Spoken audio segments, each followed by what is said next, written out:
everyone, Franco from Your Guitar Academy. I'm going to show you the chord progression for Don't Look Back in Anger by Oasis. So let's start with the intro. So on the intro, we've got two chords. We've got a C major and an F major. So I'm playing it with the thumb, but you could play it with the index finger, a regular bar chord on fret number 1. And we're going to spend 4 beats on each of them. So 1, 2, 3, 4, and then F major, 2, 3, 4. And we do that again.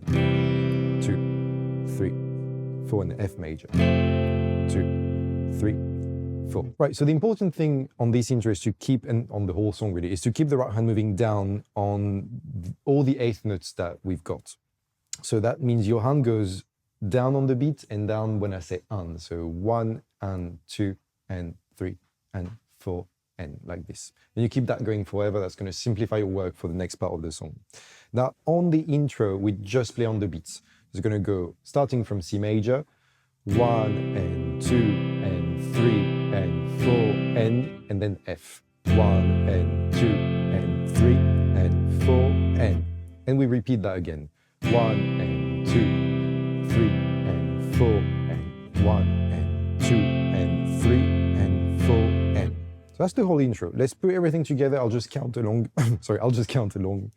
1, 2, 3, 4, C and 2 and 3 and 4 and F and 2 and 3 and 4 and back to C, 2 and 3 and 4 and F and 2 and 3 and 4.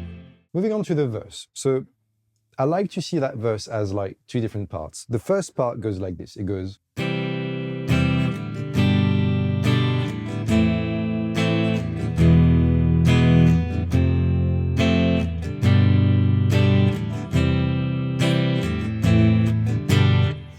Right, so it's a pretty long chord progression, pretty long chord sequence. Let me just walk you through the chords we're going to need. So we're going to need a C major, and we're going to spend 2 beats on this one. Then G major, 2 beats again. Then A minor, 2 beats.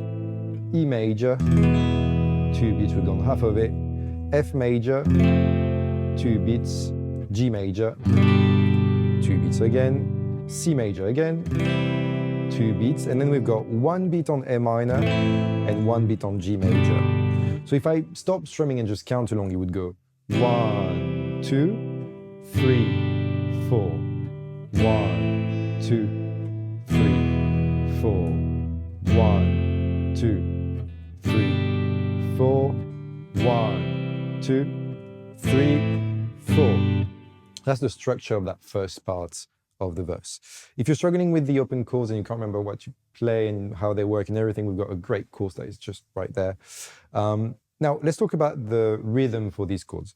The pattern on that song is pretty consistent, but again, it's one of those songs where I like to say, learn the main pattern, the one I'm about to show you, and then don't feel bad for changing it a little bit. Like, you know, to make it sound more dynamic, you should change the pattern here and there. You're more than welcome to just add or remove strums from it. The important thing is to just keep the right hand moving all the time, so you're safe and you're on time. Okay, so the pattern goes like this. 1, 2, and a 3, and 4, and a 1, and 2, and a 3, and 4, and a. Let me walk you through that super slowly. So we start and we strum on beat number 1, so down strum. On the end of 1, we're not playing. On beat number 2, we're strumming. On the end of beat number 2, we're strumming. And then on the of beat number 2, on the way up, we're strumming. Same thing on beat number 3 that follows. We're not strumming on the end of 3. So the right hand keeps on moving, but we're not touching the strings. Then we're strumming beat number 4. Then we're strumming the end of beat number 4 and the of beat number 4. So all together, slowly I'll count along. It would go like this. 1 and 2 and a 3 and 4 and a down, down, down, down, up, down, down, down, down, up. 1 and 2 and a 3 and 4 and up. If I speed up a little bit, 1 and 2 and a 3 and 4 and a 1 and 2 and a 3 and 4 and a. So that's why I insisted at the beginning of the lesson on you keeping the right hands moving on the beats and the offbeats. It's really important to get that movement there, just so everything is locked in. Right, so now let's try to apply this pattern to the chords. Now remember the chords, we're playing them on that first part of the verse. We're playing them for 2 beats each, except the last 2 chords of the chord progression, but we'll get back to them. So that means you're gonna have to split that pattern that we've just learned in half. So that means, for example, the first 2 chords are C and G.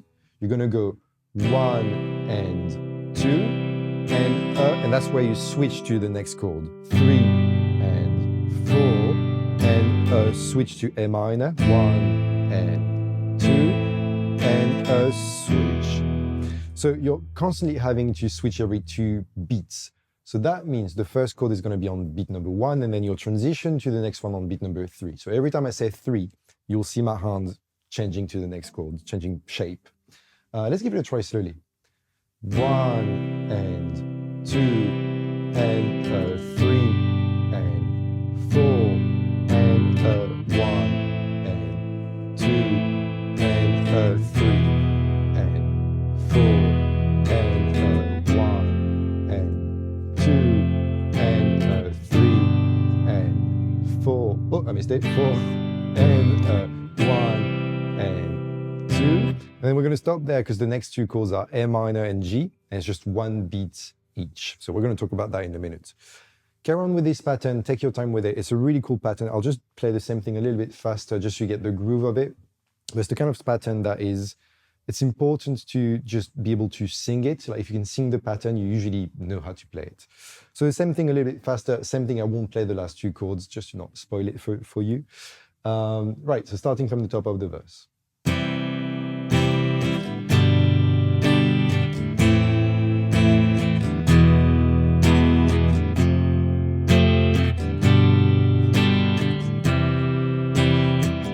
And A minor and G. Right, so let's focus on the very last bar of that verse. So again, we've got C major for 2 beats, and then A minor and G. I like to change the pattern a little bit there, just to put an accent on these chords where we just spend 1 beat on. So this is what I'm playing. So we've got C major to start with, and I'm playing C on beats number 1 and 2, so 2 downstrokes. So 1 and 2, that's our C major. Then the next chord would be A minor, and what I do on this one is up, down, down, up, down on that A minor, so and a 3. If I count from C on, 1 and 2 and a 3 on A minor, and then on G, I'm gonna go and a 4. So the whole thing is gonna go. Now you may notice that if I do that, I barely have the time to change shape because the pattern is just, the movements are just a little bit too quick. Don't feel bad strumming open strings as you're transitioning. It's part of the charm of playing guitar. We can't just teleport our fingers to the right place. So if I play the same thing again very slowly, you'll see that my shapes are a bit, I'm going to slow it down on purpose. You can see and hear these open strings ringing between the transitions. It's perfectly fine. It's part of the, again, part of the color of playing strumming guitar like that. So from C on, 1 and 2 and 3 and 4. So you see the transition is not the cleanest at that speed, but it works. If I speed up. So again, down, down, down, up, down, down, up, down. That's the pattern for the last bar. Let's put that whole section together from the top. So starting from C at the beginning of that section of the verse. 2 and 3 and 4 and 1 and 2 and 3 and 4 and 2 and 3 and 4 and 1 and 2 and 3 and 4. Cool. Once you've got this part of the verse, you just repeat it. It's always played twice. So if I play that twice in a row, you'll see that you're going to start hearing the song. That's the first one.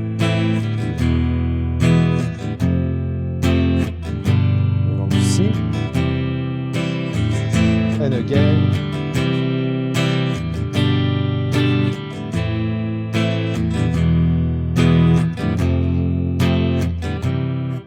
missed it. Sorry. Right, so again, a lot of open chords. It's a pretty important section of the song because that's the bit where everybody sings along. Make sure you get it right. Don't make the same mistake I just did. Again, if you want to get into Oasis and Noel Gallagher's playing, we've got an amazing course available, taught by a brilliant French guitar player, so you should definitely have a look. Okay, let's move on to the second part of that verse. So the second part, we've got different chords. We've got an F major, moving on to an F minor. So again, playing them with the thumb, but you could definitely play that with a regular bar chord. So F major, and then remove your middle finger to F minor. And then after these two chords, we've got a C major. And we're going to do that 3 times. So F major, F minor, C, and 1/3 one. And now the timing on this one, we've got 2 beats on the first F major, 2, 4, and same thing on the F minor that follows. So 2 beats and 2 beats. But then the C major that follows them, we stay on it for 4 beats. So if I count along, not strumming, just counting, 1, 2, 3, 4, 1, 2, 3, 4. And we do that 3 times. 2, 3, 4, 1, 2, 3, 4, one last one. 1, 2, 3, 4, 1, 2, 3, 4. Okay, so what I like to do on this part, because that's the part, it's almost like a bridge within the verse. I want to add some dynamics to it. So what I'm going to do usually when I'm playing that song is I'm going to start strumming only downstrokes. So something like.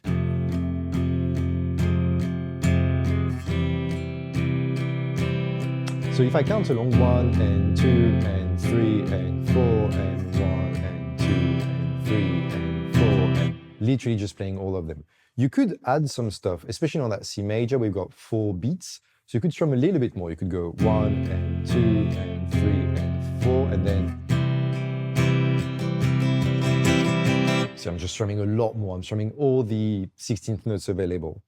But what's really important is, I think, to start very quietly and to raise the volume bits by bits as you're progressing through that part. So I would start strumming quite delicately and then start digging into the strings a bit more. I'll give you an example. I'll play that whole part.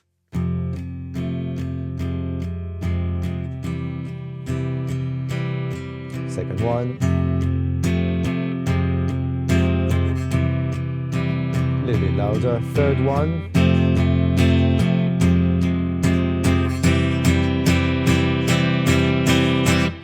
And you see how now we're waiting for the last part of the verse, which is the bit where we're all going to start singing eventually. And that last part of the verse goes G major for 4 beats. And then there's the weird, mysterious chord that Noel plays on this one, where we basically take the same shape, but keep your middle finger on and remove the other fingers. And you're going to slide that up a semitone, so to G sharp. And your ring finger is now going to go on fret number 4 on the G string. Now, if you strum it this way, you may notice my middle finger is quite flat here. What happens is I'm naturally muting the A string, which is fine. We don't really want to hear that string. It's definitely a weird chord. It adds tension, but it's beautiful. So that means you're going to have that G major for 4 beats, 3, 4, and then. And this chord, we're going to call it E over G sharp. If you don't know what it means, don't worry about it. Just remember that this chord is really nice. And it sounds great on that song. And this chord, we're going to stay on it for 4 beats as well. So G, 2, 3, 4, and then 2, 3, 4. And then we move on to an A minor for 2 beats, 2, then G major for 2 beats as well, followed by F major for 4 beats, 2, 3, 4, and G major for 2 bars, so 8 beats, 4, and 1, 2, 3, 4. Let me just play that last section of the verse. Let's put everything together, just counting along. So G major, 1, 2, 3, 4, then E over G sharp, 2, 3, 4, A, 2, G, 2, then F major for a whole bar, 2, 3, 4, and G for 2 bars. 2, 4, and 1, 2, 3, and 4. Okay, let's talk about the strumming on that bit. Again, you're quite free to do whatever you want here, as long as the right hand is moving down on the beats and the off beats. I think I would keep pretty much the same thing we've done just before. So I think I would go.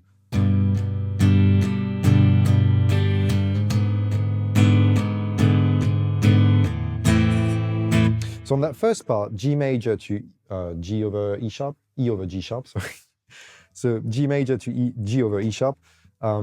Sorry, I said that. E over G sharp, yes, getting the name of that chord right. What I'm doing is just downstrokes. And, you know, if I'm counting along, it's super simple. It's 1 and 2 and 3 and 4 and same thing, and 2 and 3 and 4 and. But then that next part, we've got a little bit more movement between the chords. We've got A minor to G, 2 beats on each. Then I would start strumming a bit more like we did on the first part of the verse. So. And then F, same pattern, sorry. And G, same pattern, but twice. Now again, you could just go downstrokes on this. We're just bringing the tension up perfectly fine. So that's the end of the verse. Let's put everything together slowly, just so you plug everything. You know, it's quite a long chord progression. So starting from the top, we've got a C major, to G, A minor, E major, F major, G, C, and then A and G, and again the same thing. So C, G, A minor, E major, F, G, and then C, and again A, G, and then we've got F to F minor, C, bringing the tension up, F, F minor, C, one more time, F, F minor, C, and then we move on to G,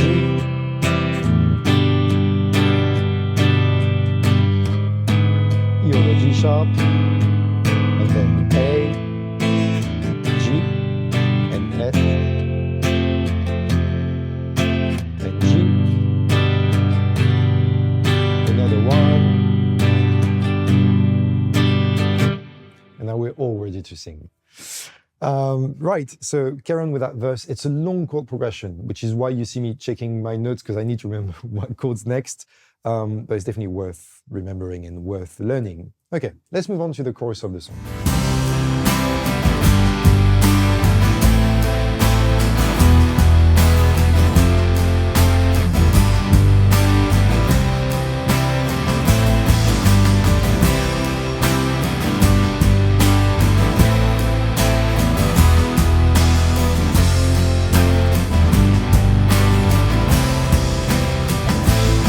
Essentially, it's the same chords as the verse, but there's something in the structure that can throw you off. Let's put it this way.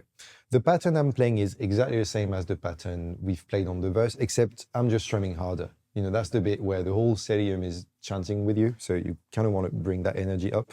So pattern is the same as the verse. Chord progression is the same on the first part. The first part of that chorus is literally C to G, to A minor, to E, F, so same thing, G, C, and then again A minor and G, one beat each. So exactly the same thing.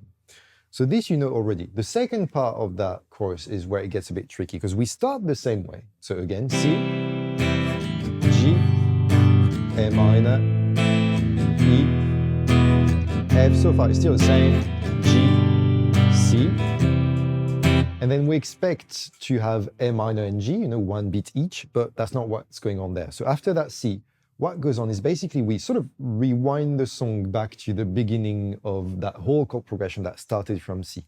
So if I play that second part of the chorus, the whole thing goes like this. We've got C, G, so far so good, A minor, E, F, G, and then here, careful, C, again we start from the top, G, A, as if we started the whole thing again, F, G, and then here is the C, and finally the E. So that's the tricky part about this song. Basically, you play that first section of the chorus, which is exactly the same as the verse. You start playing exactly the same thing again, but by the end of it, you rewind, you start again from C, as if you've not played that before, which is why that song is so clever. Absolutely love it. So again, the whole chorus all together, strumming pattern, we don't have to go through that again. Exactly the same, I'm just, again, strumming a little bit harder. Let's give it a try. So the whole chorus, G, A minor, E major, F, G, C, A minor, G, second part, C, G, A minor, E, F, G, C, and we start again, G, A minor, E, F, G, and now C and A minor, G. Right, that's pretty much it. That's all the chords you need, all the patterns you need. I would suggest you listen to the song and you try to map that structure, because the structure can be a bit challenging. The thing to be careful with that song is that the recording is a little bit flat. So if you play along with your guitar tuned in, standard tuning, it can sound like you're not playing the right thing. I swear to you, these are the right chords. It's just that the recording is a little bit flat. So carry on with it, have fun with it, and I'll see you on the next one.